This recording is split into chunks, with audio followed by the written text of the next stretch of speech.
Good morning mga kaimas. Panibagong araw, panibagong vlog tayo. Meron tayong Ford Everest engine wash tutorial. So, ano-ano nga ba yung mga dapat ingatan sa makina nitong Ford Everest kapag kayo ay nag-engine wash? Huwag kalimutan, magpa-check up ka. So, ayun mga kaimas ay may mga unit na nasa loob yung kanyang computer box at meron din mga sakyan or unit na nasa labas yung kanyang computer box. So, bali sa Ford Everest ay nasa loob ang kanyang computer box. Papakita ko sa inyo saan nakalagay ang kanyang computer box. Ito natin. Ayan. Dito siya makikimas sa ilalim ng passenger. Siyempre ayun yung driver, ito yung passenger. Ito siya makikimas. Ayan. Yan ang kanyang computer box. Okay, kaya safe. Ado na natin. So, nakamenos tayo. At ang kanyang ayan, intake filter hose. Ayan, kailangan yung cover ng plastic para di babasa or pasukin ng tubig sa loob. And kapag mga ganyang case mga kaimas, meron siya mga langis-langis, ay pwede kayo mag-apply ng kerosene, then degreaser. Okay? So hindi po yan kaya ng tubig lamang. Na kailangan niya mag-apply ng kerosene or gas. Then degreaser kapag sobrang dumi ng makina. Yan. Siyempre mag-cover din tayo ng plastic dito sa kanyang fuse box. Dahil po sa ilalim niyan ay merong module. Okay? May module po sa ilalim niyan. Kaya kailangan natin ng cover ng plastic hanggang ilalim. At mag-aalis tayo ng negative. Ito yung positive ng battery. At ito yung negative. Okay?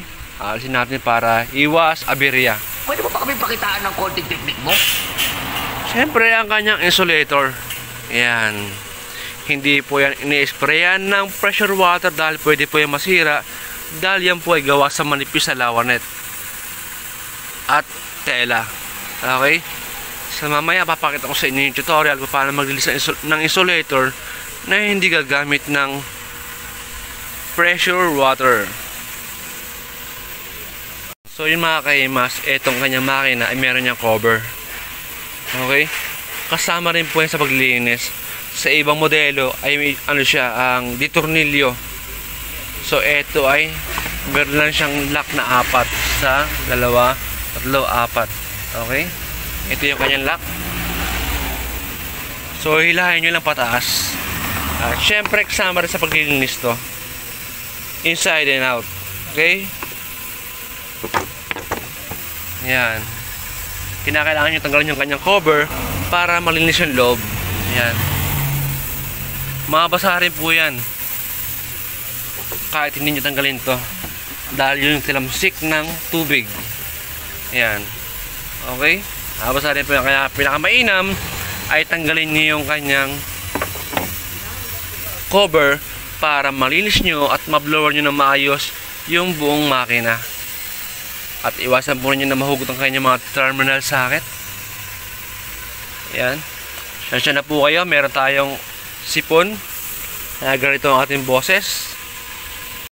So ayan mga kaimas, paandarin muna natin yung kanyang makina.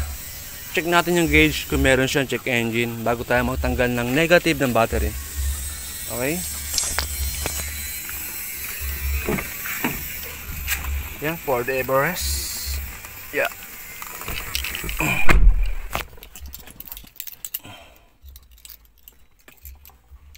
Yan. Yan natin. Bangat ni paandarin. Make sure na naka automatic transmission, naka parking yung kanyang cambio. Okay. Yan. Paandarin natin. Ayan. Diyan mo malalaman ang check engine. Okay. Kapag hindi pa na-under. Okay. So, under mo niya mga kaimas. And 5 seconds mawala rin yan. pag ating pinaandar. Okay? Kaya iwasan po ninyo na after ng engine wash ay lumabas yun, yung kanyang check engine. Yan, para sa mga baguhan, no? Para magkaroon kayo ng idea. Bago kayo magsagawa ng pag-engine wash, ay check nyo muna yung kanyang gauge. So, check nyo kung merong check engine. Then, kapag merong check engine, ipagbigay alam nyo muna sa may-ari. Okay? Dahil meron pong customer na hanap damay. Sa totoo lang po talaga, sa totoo lang po. Meron pong hanap damay na customer. Kaya doble ingat po tayo. Doble ingat po. And pwede nyo rin po hindi tanggapin if in case na maka-encuentro kayo na meron check engine sa kanyang gauge. Kesa naman sa madamay kayo sa mga ganung pangyayari dahil hindi po biro ang presyo ng mga pyesa sa sa makina. Yun lang, tapos ko lang sa inyo mga kaimas. So ayan, magtatakip po tayo ng kanyang makina, kung ano yung mga dapat ingatan. Intake filter hose, syempre yung kanyang module, at yung kanyang intake filter hose ay atin nang paplastikan bago tayo magtanggal ng battery, or magtanggal na rin ng battery syempre. So ayan mga kaimas, meron siyang cover na plastic ang kanyang intake filter hose, at ang kanyang module meron ng plastic foil. Syempre mga kailangan natin pressure water, blower, kung wala kayong blower pwede naman air compressor, joy kung wala kayong automatic foam tank machine, syempre wash mitt, foam or microfiber towel, pansabon, and detailing brush. Kung wala kayong detailing brush, pwede naman paint brush, kerosene para sa mga area na mayroong mga langis, and degreaser kapag sobrang dumi ng makina, pwede nyo applyan degreaser. Okay, make sure na ingatan po natin na mahugot ang kanya mga terminal socket. Ayan, lahat yan, mga terminal socket. Ingatan po natin yung mga terminal socket na mahugot. Ayan. Okay, so yun lang mga kayo, mas tip lang sa inyo para hindi magkaroon ng aberya. Mag-spray tayo ng pressure water. Safe na. Nagsuot ako ng apron para hindi tumama yung aking belt or susi sa body extended, top coat collar at sa mga chrome, upang di magkaroon ng gasgas dahil nakakahiya sa mga kliyente o customer.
So yun mga kaimas, gagamit tayo ng detailing brush. Meron po niya sa online.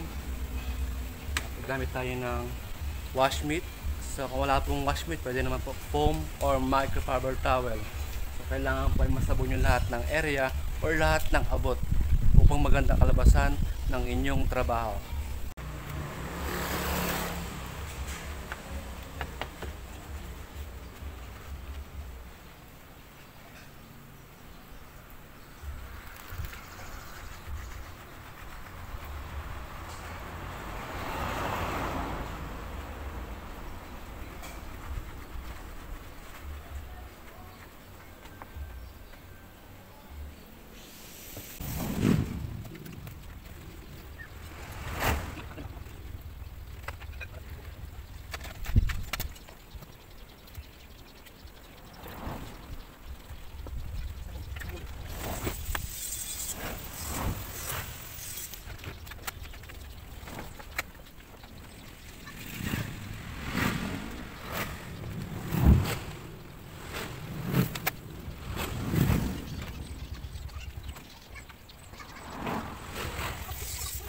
ayan mga kaimas, nagamit tayo ng microfiber towel. Ayan, may sabon. Then pigaan nyo lang ng maigi. Panglinis ng insulator. So ulitin ko, wag po kayong mag-spray ng pressure water sa insulator dahil pwede po yung masira. So ito po, tutorial. Pigaan nyo lang ng maigi. Ayan, sa insulator. Ayan po, marami. Okay, kuha natin dumi. Tayo ito.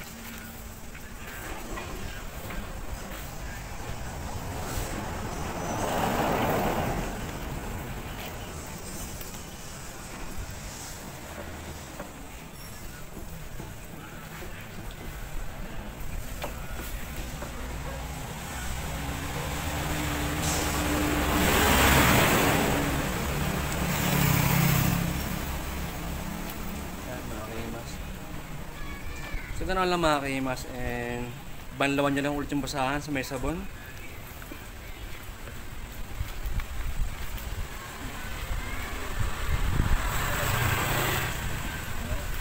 Dintigaan nyo ulit ng maigi bago nyo ihagod sa insulator hanggat sa makuha yung dumi sa area ng insulator.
Mga kaimas, blower naman natin.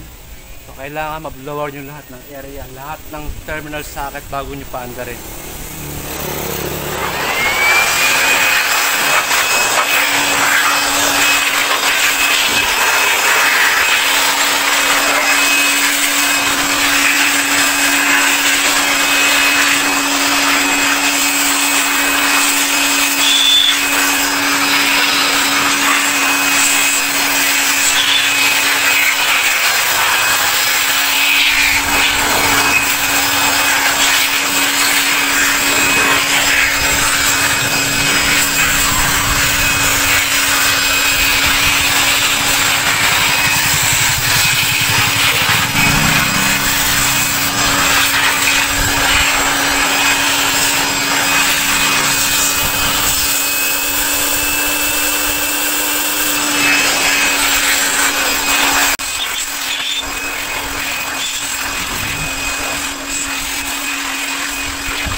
So ayan mga kaimas, after natin mag-blower, atin naman siyang paandarin.